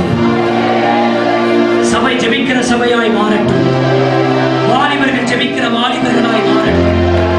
வாலிப சகோதரிகள் ஜெபிக்கிறவர்களாய் மாறட்டும். பெரியவர்கள் ஜெபிக்கிறவர்களாய் மாறட்டும். சகோதர சகோதரிகள் ஜெபிக்கிறவர்களாய் மாறட்டும். முதியோர்கள் ஜெபிக்கிறவர்களாய் மாறட்டும். ஒவ்வொரு நாளும் ஜெபிக்கட்டும். ஒரு நீண்ட ஜெபம் இயேசு செய்தாலும் பிறகு செய்தது ஜெபம் தான். ஆண்டவருடைய இன்றைக்கு அவசியமான தேவை ஜெபிக்கும் ஆட்கள். திறப்பிலே நிற்கவும் சுவரை அடைக்கவும் தக்கதான ஒரு மனுஷனை தேடுகிறதே, அந்த மனுஷனாய் கத்திருந்த கடைசி காலங்களில் மாற்றும்படி தேவனுடைய இதயத்தை புரிந்து கொண்டு, தேவனுடைய வாரத்தை புரிந்து கொண்டு, தேசத்துக்காய் அழிந்து போகும் மக்களுக்காய், சபைக்காக தன்னிடத்தில் ஜெபிக்க வேண்டிக் கொள்கிற மக்களுக்காக ஜெபிக்கிறவர்களாக எங்களை மாற்றும். எழுந்திருந்து ஜெபம் பண்ணு, விழித்திருந்து ஜெபம் பண்ணு, ஜாக்கிரதையாயிரு ஜெபம் பண்ண விஷயத்தை. ஒருவருக்காக ஒருவர் ஜெபம் பண்ண, துன்பப்பட்டா ஜெபம் பண்ணு, ஆவிக்குள்ளே நிரம்பி ஜெபம் பண்ணு. கர்த்தரோடு பேசியிருக்கிற இந்த ஜெப ஆவியால் கர்த்தரை நிரப்பொழுது கைகளை தட்டி கர்த்தரை பிதாவே, நல்ல வேளைக்காக நன்றி. இந்த நாளைகளோடு பேசுறவுடைய வார்த்தைகளுக்காக நன்றி அப்பா. நாங்க வந்து சுமாடி வந்த போற கிறிஸ்தவரான ஜெபிக்கிறார்களா என்னைங்களையும் ஆற்றுப்படி அர்ப்பணிச்சிருக்கிறாயா. எங்க உயிர் எங்களை விட்டு பிரியிற வரைக்கும் ஜெபத்தை விட்டு நாங்க பிரியாது இருக்க உதவி செய்யும். ஸ்தேவானை போல, உம்மை போல, ஆண்டவரை வேதத்துல ஜெபித்த பரிசுத்தவான்களை போல நாங்கள் கடைசி காலத்துல ஜெபம் பண்ணி ஜெயிக்க உதவி செய்யும். ஜெபத்தினால் வர எல்லா நன்மைகளையும் உடைய பிள்ளைகள் பெற்றுக்கொள்ள உதவி செய்யும். ஜெபித்து ஜெபித்து ஜெயிக்க உதவி செய்யும். இயேசுவின் நாமத்தில் ஜெபிக்கிறோம் நல்ல பிதாவே. நம்முடைய கர்த்தராகிய இயேசுவின் கிருபை, பிதாவாகிய தேவனுடைய அன்பு, பரிசுத்த ஆவியானுடைய அந்நிய மைக்கல் சிநேகம், வழிநடத்தல், பாதுகாப்பு, பராமரிப்பு இன்றும் இன்று சதா நாட்கள் கிறிஸ்துவின் அருகே பரியந்தமும் நம் அனைவரோடு கூட இருப்பதாக. ஆமென். எல்லாரும் சேர்ந்து சொல்லுவோம். என் ஆத்துமாவே கர்த்தரை ஸ்தோத்திரி, என் முழு உள்ளமே அவருடைய பரிசுத்த நாமத்தை ஸ்தோத்திரி. என் ஆத்துமாவே கர்த்தரை ஸ்தோத்திரி, அவர் செய்த சகல உபகாரங்களையும் மறவாதே. அவரின் அக்கிரமங்களை எல்லாம் மன்னித்து, என் நோய்களை எல்லாம் குணமாக்கி, என் பிராணனை அழிவுக்கு விலக்கி மீட்டு, கிருபையினால் இரக்கங்களினாலும் முடிசூட்டி, நன்மையினால் என் வாயை திருப்தியாக்கி, கழுகுக்கு சமானமாய் திரும்ப என் வயதை வாழ வயது போல் ஆக்குகிறார். அல்லேலூயா, அல்லேலூயா, அல்லேலூயா. கர்த்தர் உங்களை ஆசீர்வதிப்பாராக. ஆமென்.